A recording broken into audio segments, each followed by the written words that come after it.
السؤال انا زي الراجل ده، شايف الراجل ده وشه معمول ازاي؟ اللي هو مش فاهم، اللي هو طب لما جوزها جه امال ده مين وده مين احمد اخويا. غرفة ده ايه البالونه اللي انا شفتك وانت بتحطيها دي؟ عيد ميلادك كل سنه وانت طيب. تمثيل حقيقي جدا. الواد اللي فوق يعني مش فاهم هو كل ده يا عيني قاعد ده زيه زينا. انت عارفه بقى المفاجاه فين؟ بص مين مستنيكي فوق. ده الفيديو خلص. مفاجاه. دي مفاجأة.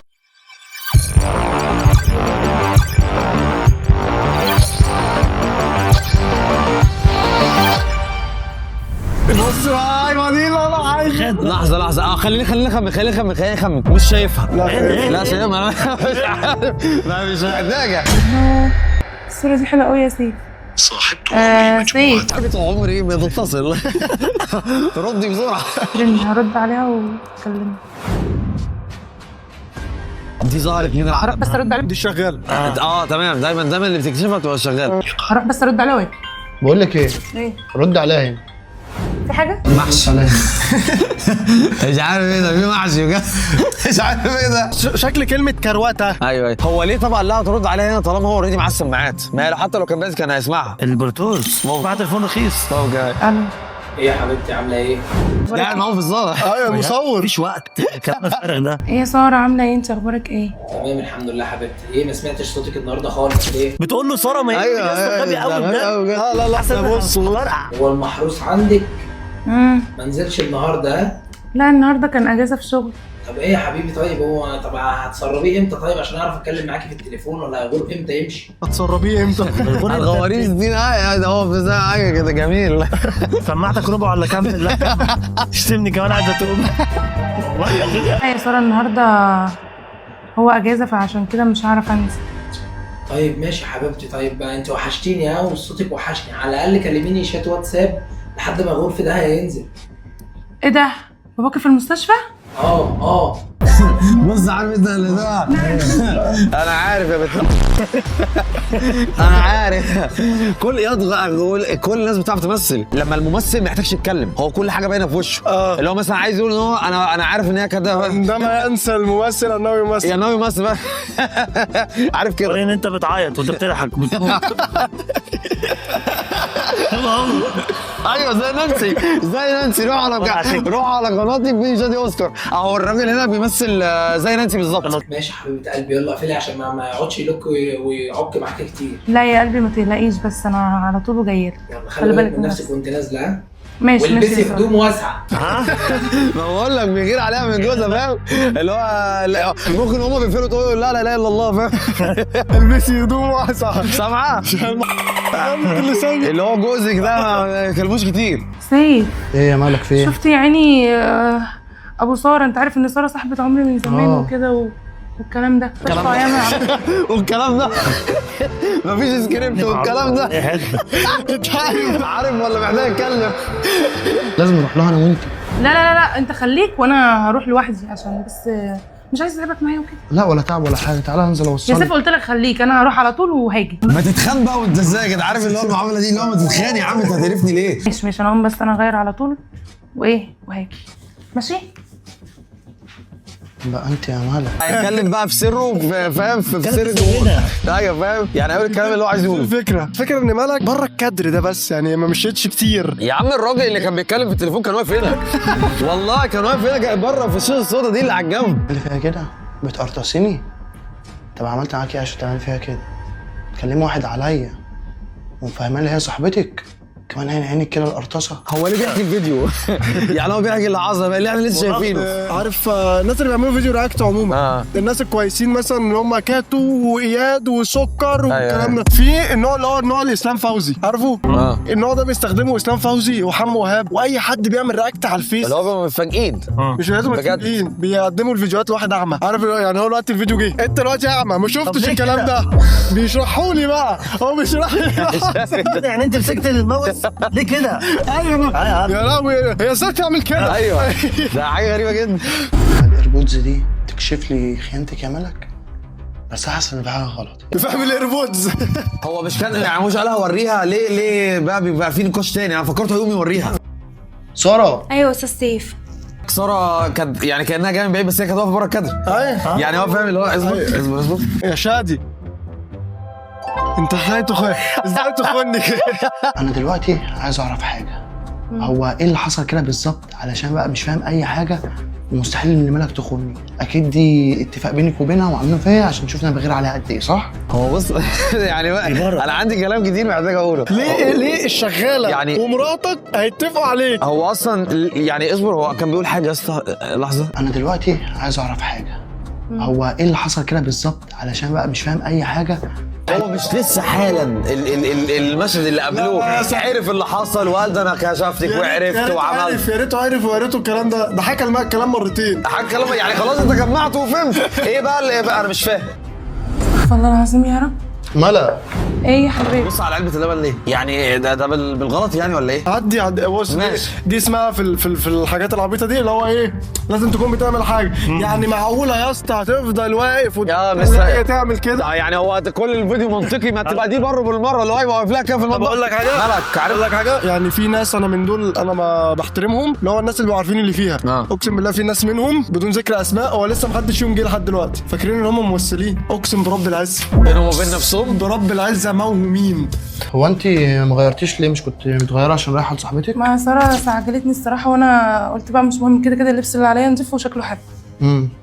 انت في حاجه مخبيه عليا؟ قولي لي بقى، يعني معروفه هقول لك في حاجه فتقولي لي اللي مخبيها والفيديو يخلص. لكن لا صح ماشي، روحي بطمنين عليك. ما تقلقش. بقول لك ايه، هشام عامل كده في ايه تاني؟ هو يا ما قلنا ممكن واحد يكون ما بيسمعش فيفهم من وشه. انت جبتها امتى؟ لقيتها فين؟ لقيتها في ودني كده لما انت اتكلمتي في التليفون، سمعت صوت صاحبتك، فاهمه؟ الناس اللي بتتفرج مش فاهمه، فانت فاهمه. وهي بقى بص بقى تقول التمثيل برضه. عارف انت لما تخون مش بتخونيني يا ملك؟ ساره عندها برد. ساره عندها برد.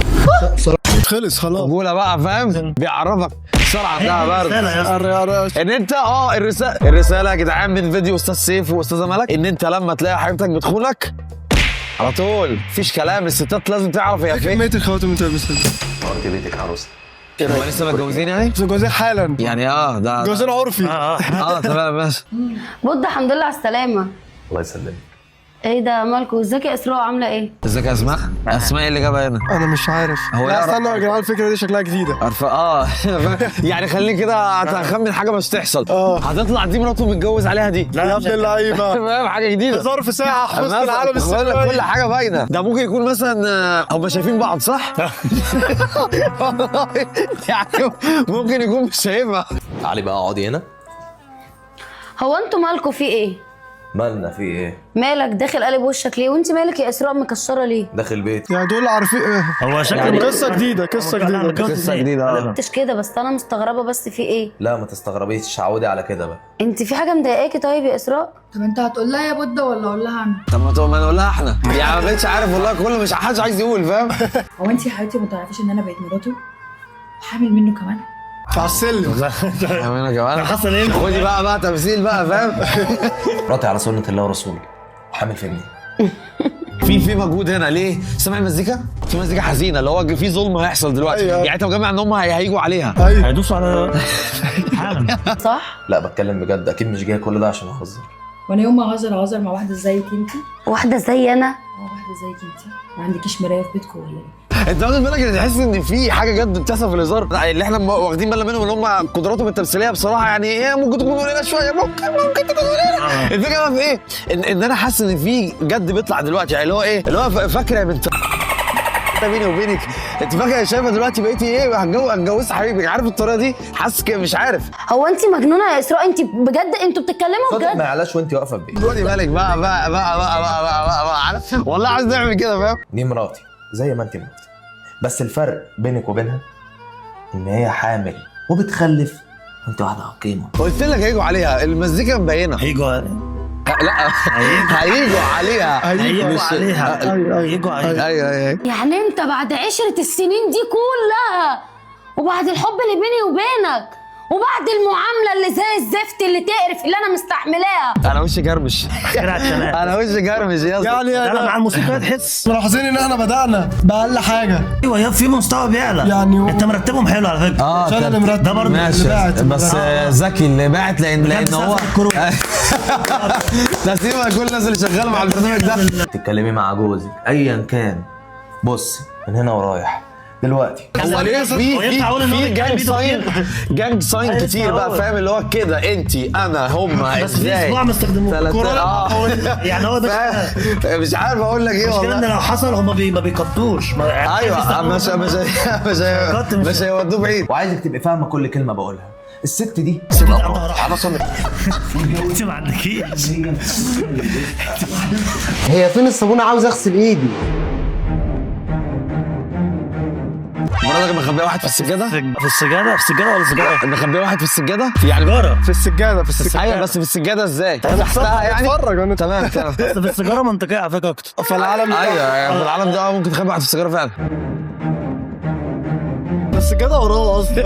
في الحمام سبحان لا مره استنى وريته دلوقتي رسالة تمام؟ ايوه بعتتها له. اخرج اغسل ايدك في المطبخ. اشمعنى يعني؟ عادي يا حبيبي عشان ادخل اغسل السجاده اللي وراك دي. امال الشغاله لازمتها ايه؟ يعني انت اسئله منطقيه فاهم يعني مش السجاده اللي في الحمام ده الغساله اللي شغاله لا فاهم. ما انت المفروض السؤال ده بقى يعني يفهمك ليه السجادة في الحمام ان هو محتاجة تتغسل. عشان محتاجه تتغسل. ايوه صح واضحه كل حاجه. ده انت ازاي ما فهمتهاش؟ بدات يا اسطى من اللي انا بشوف بدات ابقى زيهم. ما هي ست كبيره وقايمه بشغل البيت كله فانا قلت اساعدها. ماشي يا حبيبتي، ادخلي شوفي هتعملي ايه. صابونه في جيبه عادي يا ابني هي عادي فاهم. ما فكرتش اصلا تساله يا حبيبي هو انت لو واخد صابونه هتعمل ايه بيها فاهم. طب هو عارف ان في واحد في السجاده وسايب مراته جوه؟ يخرب بيتك كنت هتقفش. كويس انها عدت على خير. عدت على خير ازاي؟ انت مش واخده بالك من اللي احنا فيه؟ يا جدعان جوز واقف ورا الباب اصلا. ايوه ما هو صوت واطي قوي. بقول لك ايه، المحروس اللي بره ده هينام امتى؟ بص هو اخره الساعه 12 والساعه دلوقتي 11 ونص يعني قدام نص ساعه وهيدخل ينام. نص ساعة ويفصل شحن. انا حسيتها بتعمل المساله رياضيه. انا تهت مع انا يعني حسيت ما ركزتوش بس عشان بركز في الكلام ده. لا المحروس اللي بره ده هينام امتى؟ يطلع اخره الساعة 12 هيجي الساعة 12 يفصل شحن. نص ساعه تاني؟ انا هفضل نص ساعه جوه السجاده اللي كنت اروح فيها هموت. ده انت بقالك ساعتين فيها يعني جيت على نص ساعه. يعني عن نص ساعه دي ما تكملش. والله العظيم يا باشا انا متاكده 1,000,000%. واحد جوه والله يعني مش عارف ايه ده. هو انت مين معاكي جوه؟ بجد دلوقتي فاهم. بنسأل. ايوه عرفيه انا سامع حد بس قولي لي انه لا فاهم. تيك توك يا حبيبي انت جاهل ولا ايه؟ لا يا حبيبي ده انا مش معايا حد هيكون مين يعني؟ ده صوت الفيديو اللي انا مشغلاه. يا ابن اللعيبه جامد. يا ابني مخرج عليه اصلا. انت مخرج انت عارفه اصلا خلاص. ما اعرفش ايه ده. لا يا ابني اخراج خلاص كده انا فاهم. مستحيل كنت شفت واحده لابسه الطقم ده اصلا واتعامل معاها اول مره في حياتي. لا ما انا هاخد شاور على طول وهخرج. طيب انا مستنيكي. استني ايه يا بيه؟ انت مستنيها دي؟ ايوه هتاخد شاور في واحد جوه في واحد في السجاده. دي على فكرة خرجت عن السكريبت. اللي هو اتصرف اعمل حاجه بتقول لك هتاخد شاور. انا مش عارفه مالك النهارده يا اكرم متعصب ليه؟ لا مفيش. هيقطع عيش الشغاله دلوقتي. هيتخبي امتى؟ انا مش عارفه بجد ماله النهارده. الساعه داخله على 12 ولسه ما نامش ولا عايز ينام مش عارفه. بس انا مش عارف. انا وشي ناحيه الكاميرا يعني اغلبك ممكن هو عشان في مناقشه يبقوا بيبصوا لبعض هو بيبص لها هي بتبص ناحيه الكاميرا. ايوه يعني اهم حاجه بقى قدام الكاميرا فاهم مش مهم انت بتكلمني فاهم حاجه كده. اديني سمعت كلامك ومشيت وراكي وخليتي منظري وحش قدام مراتي. خليتي منظري وحش قدام مراتي قدام اللي بتخوني معاه. ينفع كده؟